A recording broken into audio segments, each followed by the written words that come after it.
Bonjour à toutes et à tous, ici Hélène de l'Étoile éveillée. Je vous souhaite la bienvenue sur ma chaîne consacrée à l'astrologie et à ses analyses. Aujourd'hui, nous allons parler de la nouvelle lune qui aura lieu le mercredi 2 mars 2022 à 18h35, heure de Paris. Petit rappel, la nouvelle lune, c'est le tout début d'un cycle lunaire. C'est le moment idéal pour fixer des nouveaux objectifs, émettre des vœux, peu importe le domaine. Et en astrologie, ça va se traduire par une conjonction entre la Lune et le Soleil.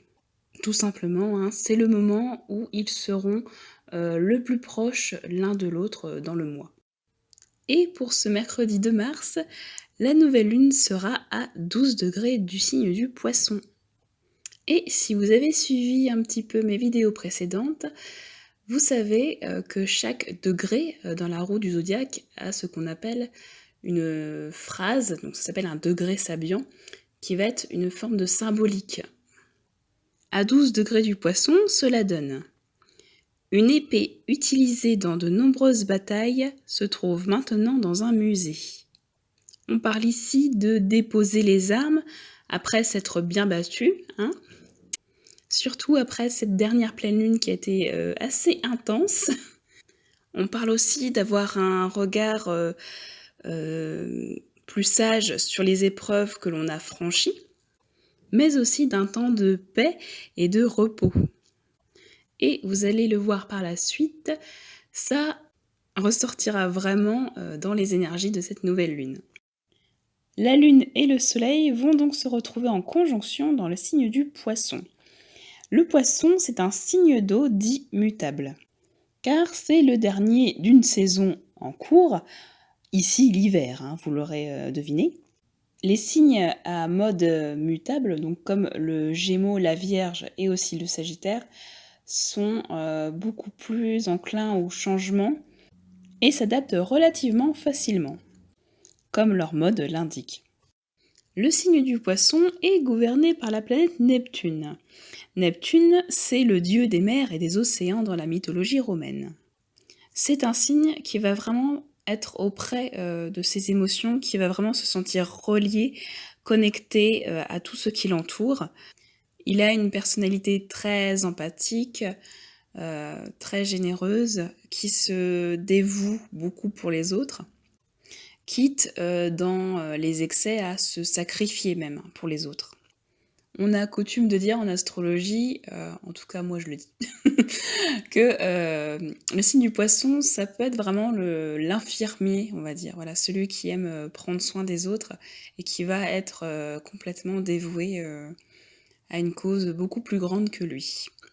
Il y a donc beaucoup de sensibilité, d'émotionnel dans ce signe, et aussi beaucoup de rêves et d'imagination. Il est naturellement associé à la maison 12, qui représente notre intériorité, notre façon de vivre notre spiritualité. Ça représente aussi les choses cachées et secrètes, l'introspection, le regard que l'on peut avoir sur soi, mais aussi dans certains cas des dons psychiques, médiumniques, en tout cas une forte intuition. Ce sera sans surprise le signe le plus touché par cette nouvelle lune. Les deux signes les plus favorisés pour cette nouvelle lune, ce seront les deux autres signes d'eau, à savoir les cancers et les scorpions, puisqu'ils forment un trigone à cette nouvelle lune en Poisson. Deux autres signes seront bien aidés par cette nouvelle lune. Ce sont les deux signes en sextile au Poisson, c'est-à-dire les Capricornes et les Taureaux. Le dernier signe de terre dont on n'a pas encore parlé, la Vierge, sera quant à elle un peu plus tiraillée par les énergies de la nouvelle lune, tout simplement parce qu'elle est en opposition au Poisson. Il y aura aussi deux autres signes qui seront pas mal en difficulté face à cette nouvelle lune. Ce sont les signes dits en carré au Poisson, c'est-à-dire les Gémeaux et les Sagittaires. Il nous reste donc 4 autres signes qui seront moins impactés par cette nouvelle lune, Ce sont les deux signes de feu, Bélier et Lion, mais aussi les deux autres signes d'air, les Balances et les Verseaux. À noter la conjonction Mercure-Saturne dans le signe du Verseau.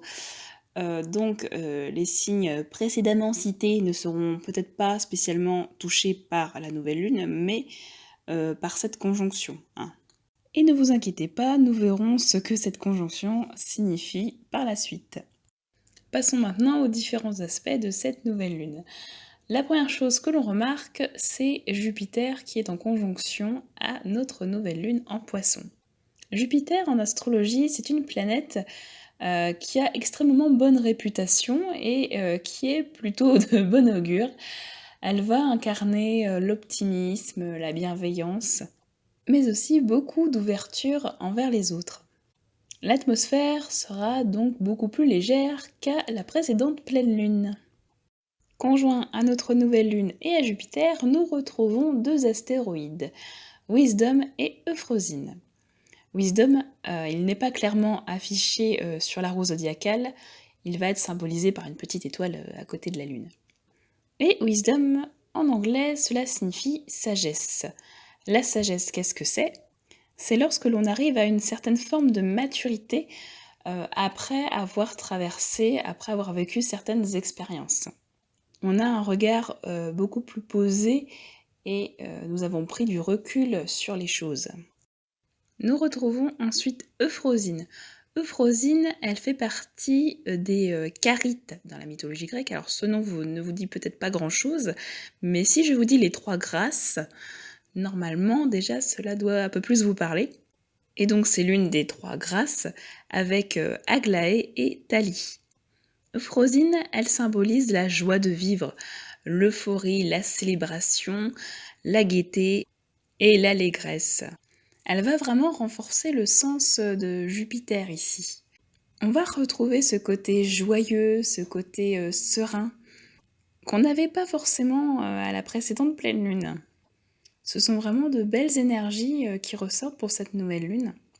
On ressent vraiment beaucoup d'optimisme, de gaieté, on a envie de sortir, on a envie d'être heureux, on a envie de célébrer le futur, les futurs beaux jours qui arrivent.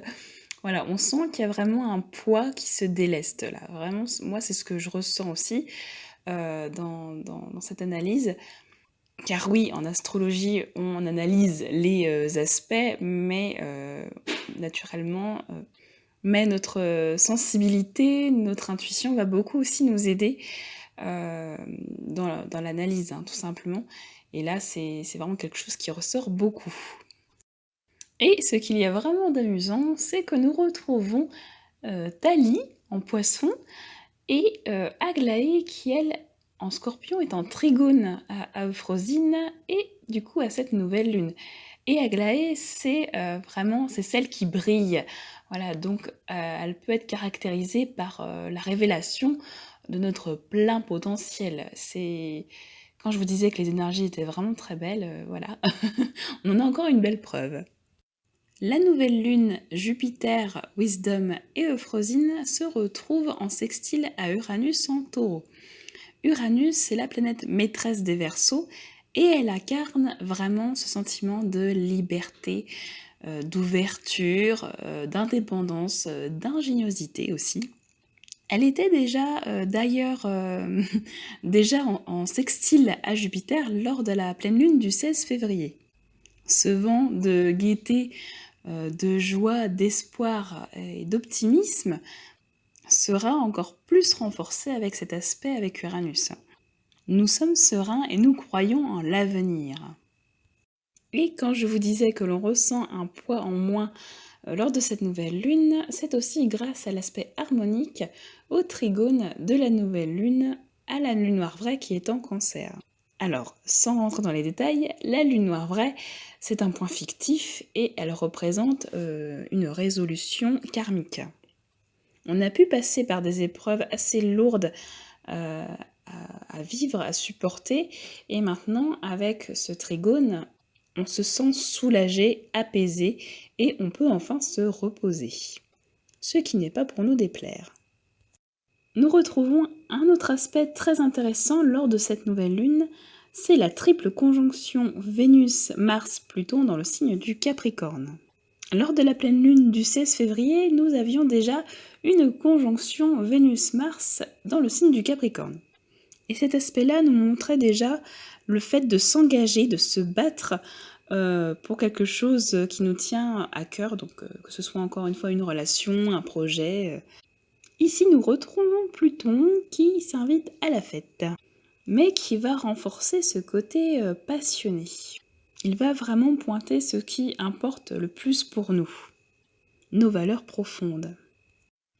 On a déjà donc ce côté passionné avec Vénus et Mars, mais là avec Pluton, ça s'intensifie. Pluton, je vous le rappelle, il va vraiment au fond des choses, hein. Il ne se contente pas de faux semblants et de surface, de superficialité. C'est vraiment pas son truc, hein. Et dans le signe du Capricorne, encore une fois, ça demande vraiment un engagement, quelque chose sur le long terme. Vraiment, là, on a à être sûr de ce que l'on fait et c'est forcément lié à nos valeurs et à ce qui nous tient à cœur. Pluton, il symbolise aussi une forme de remise en question ou d'introspection. Introspection profonde, hein. Là, ce n'est même plus la peine de se cacher quoi que ce soit, de se prouver quoi que ce soit. Il y a 2 astéroïdes, encore une fois, qui vont renforcer cet aspect-là. C'est Vesta, qu'on a déjà vu hein, dans d'autres vidéos. Et Vesta, c'est la déesse romaine du foyer, et elle nous parle d'entretenir notre flamme intérieure, donc notre âme, nos vœux d'âme, et de se connecter à elle, à ses aspirations les plus profondes. Voilà, donc on parle encore une fois de connexion au cœur. L'autre astéroïde que nous retrouvons conjoint à Vénus, Mars et Pluton en Capricorne, c'est Shiva. Shiva, c'est un dieu hindou qui signifie littéralement le bon, celui qui porte bonheur. C'est vraiment le dieu suprême hein, dans la religion hindouiste, pardon. Et il a 5 fonctions. Créateur, préservateur, destructeur, dissimulateur et révélateur. Shiva, il est vraiment le symbole de la sagesse, de la puissance bienfaitrice, mais aussi de la méditation. Shiva, il est là pour casser, pour détruire des vieilles croyances, des peurs, des idées, pour faire face à un nouveau soi-même. Il nous permet de nous éveiller à nous-mêmes et d'accéder à de nouvelles compréhensions. Cela peut se traduire par des eureka hein, et aussi à des grandes prises de conscience qui peuvent parfois être très soudaines. Cet amas de planètes en Capricorne s'inscrit dans une figure en astrologie que l'on appelle le rectangle harmonique ou rectangle mystique. C'est une figure qui va être composée de 2 trigones, de 2 oppositions et de 2 sextiles. Vénus, Mars et Pluton se retrouvent en trigone, donc en très bon aspect, au nœud nord, à l'évolution d'âme. Mais ils sont aussi opposés à l'astéroïde Hathor. Hathor, c'est une déesse égyptienne qui symbolise l'amour, la féminité et la maternité. Quand 2 astéroïdes ou 2 planètes se font face, hein, sont donc en opposition, elles sont dans des forces opposées. Hein. Et là, comme je vous l'ai dit, Hathor, elle représente ce côté maternel, le côté, on va dire, grossesse. Cela peut nous dire, en fait, de ne pas rester uniquement dans notre intériorité, hein, dans notre éveil. Il faut exaucer les vœux de notre âme en les fertilisant, si je puis dire, voilà, en les manifestant concrètement dans la matière. Ça peut être par exemple l'engagement dans une relation, dans un projet, dans une association. C'est assez vaste. Hathor, elle vient en fait poser cette petite graine dans notre âme. Et vu qu'elle est sextile, donc en aspect d'aide au nœud nord, elle va quand même nous apporter un soutien incontestable. Dernier aspect, mais non des moindres, c'est la conjonction de Mercure et de Saturne dans le signe du Verseau. Mercure, pour rappel, c'est la planète des Gémeaux. Le Gémeaux est un signe d'air, comme notre cher Verseau. Et Mercure va vraiment représenter notre mental, notre raison, notre intellect, notre esprit d'analyse, la façon dont nous articulons nos idées entre elles. Il représente aussi notre communication, la façon dont nous nous exprimons, mais aussi, il va symboliser aussi les déplacements, Mercure. Quant à Saturne, planète maîtresse des Capricornes, il incarne le temps, la durée, les cadres, les règles, les responsabilités, mais aussi la sagesse et la maturité. Cette conjonction, elle nous parle de prendre du recul sur les choses, de faire preuve de bon sens avec Saturne. Dans le signe du Verseau, ces deux planètes peuvent nous amener à réfléchir aussi sur notre place au sein du collectif, ou d'un collectif en particulier. Voir aussi si nous faisons suffisamment preuve d'ouverture d'esprit, savoir effectivement aussi comment poser de saines limites quand il y en a besoin. Cela peut notamment parler des amitiés, parce que le Verseau représente les amis. Cela peut aussi nous faire réfléchir sur nos investissements, nos projets, mais aussi vraiment de faire preuve de lucidité par rapport à ça, quitte à s'isoler en fait pendant un temps, parce que Saturne, il représente aussi une forme d'isolement. Il a un petit peu cette image d'ermite. Donc ça va être le moment, en tout cas pour certains signes, peut-être plus que d'autres, de se recentrer sur soi, de faire le point sur tout ça. Cela va plus concerner les Verseaux, forcément vu que la conjonction tombe dans leur signe, mais aussi les Lions, parce que voilà, les Lions, vous êtes opposés au signe du Verseau. Donc là, il y aura peut-être plus un sentiment de tiraillement, à savoir vraiment ce que vous voulez, voilà. Mais ceux qui risquent de moins bien le vivre, ce sont les Taureaux, les Scorpions. Alors quand je parlais d'isolement, ça peut être un isolement choisi, quelque chose, voilà, on se dit non, je vais rester seul pendant un petit moment histoire de me recentrer, ou alors ça peut être quelque chose entre guillemets d'imposé, voilà. Le fait que par exemple que vous ne pouviez pas bouger, vous rendre à un événement particulier, voilà, ça peut aussi correspondre à ça. Par contre, les Gémeaux, les Balances, vu que vous êtes en trigone au signe du Verseau, ça se passera normalement pas trop mal pour vous. Mais aussi pour vous, les Béliers, les Sagittaires, qui êtes en sextile au Verseau. Cet aspect-là peut aussi amener des difficultés de déplacement. Donc si, par exemple, votre voiture tombe en panne, voilà, ce genre de choses, ça peut arriver. Ou encore des retards, vu que Saturne incarne le temps. Et la patience, j'ai oublié de le dire, il faudra peut-être prendre votre mal en patience. Surtout les Taureaux et les Scorpions. Et conjoint à Mercure et à Saturne, nous retrouvons un astéroïde dont on a déjà parlé lors de la nouvelle lune du 1er février cette fois. Il s'agit de Tezcatlipoca. Tezcatlipoca, c'est un dieu aztèque représenté sous la forme d'un jaguar. C'est le dieu de la guerre, pour résumer, un anti-héros. Tezcatlipoca, il parle vraiment d'affranchissement, de libération du passé, du karma même. Il va venir éclairer nos zones d'ombre, donc ce qu'on ne veut pas forcément voir, et nous pousser à accepter la souffrance, la douleur, non pas par pur masochisme, évidemment, mais en voyant ça vraiment comme un vecteur d'évolution. On parle du coup de prendre conscience de nos blessures, de nos failles, et d'y mettre tout notre amour. Avec la conjonction Mercure-Saturne, on peut penser que certains signes, certaines personnes seront amenées à vivre des moments de retrait, voilà, peut-être pas forcément évidents, qui seront assez challengeants, il faut le dire, mais qui leur permettront finalement de se recentrer sur eux-mêmes et de prendre conscience que l'amour, donc avant tout l'amour de soi, est le plus important.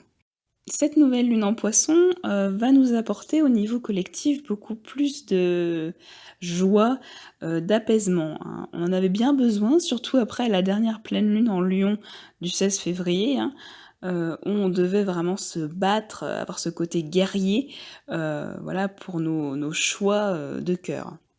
Là, on dépose les armes, et on s'éveille à un autre soi, en fait. On se sent beaucoup plus serein avec ça, surtout. Ça sera vraiment un moment de repos, hein, de gaieté, pour prendre soin de nous et des autres, hein. Ça, c'est le côté, Poisson qui ressort. Et pour d'autres, il y aura, des prises de conscience, des eureka, qui les amèneront à se remettre en question, à remettre en question leurs fondements et de ce fait à vraiment évoluer vers, leur mission d'âme. Au final, ce sont vraiment de très belles énergies d'ouverture, d'amour, et de compassion avec cette nouvelle lune en Poisson. C'est maintenant la fin de cette vidéo. Je vous remercie toutes et tous, pour m'avoir écouté jusqu'au bout et surtout je voulais remercier, toutes les personnes qui se sont abonnées à ma chaîne. Ça me fait vraiment très plaisir. Donc un grand merci du fond du cœur. Si vous souhaitez aussi me rejoindre sur Facebook, vous le pouvez bien entendu, sur la page de l'étoile éveillée-astrologie. Et si vous avez aimé cette vidéo, n'hésitez pas à la liker, à la commenter, et ou à la partager. C'était Hélène de l'étoile éveillée. Je vous souhaite une belle journée ou une belle soirée. Prenez vraiment tous, soin de vous, hein, c'est le plus important. Et moi je vous dis à bientôt sur ma chaîne.